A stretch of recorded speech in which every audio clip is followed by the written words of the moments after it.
National Weather Service in Mount Holly has issued a flash flood warning for eastern Delaware County in southeastern Pennsylvania, southeastern Montgomery County in southeastern Pennsylvania, Philadelphia County in southeastern Pennsylvania, until 4:45 p.m.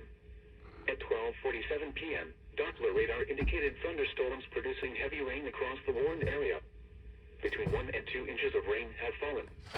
Flash flooding is ongoing or expected to begin shortly. Hazard: flash flooding caused by thunderstorms. Source: radar. Impact: flooding of small creeks and streams, urban areas, highways, streets, and underpasses, as well as other drainage and low-lying areas.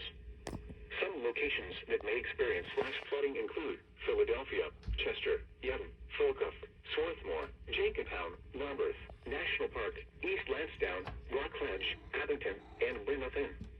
This includes the following highways: Interstate 95 in Pennsylvania between mile markers 4 and 17, in between mile markers 21 and 22, in between mile markers 31 and 33. Interstate 76 in Pennsylvania between mile markers 335 and 350. Interstate 676 in Pennsylvania between mile markers 0 and 1. Interstate 476 in Pennsylvania between mile markers 0 and 11. Turn around. Don't drown when encountering flooded roads. Most flood deaths occur in vehicles. Move to higher ground now. Act quickly to protect your life. Motorists should not attempt to drive around barricades or drive cars through flooded areas.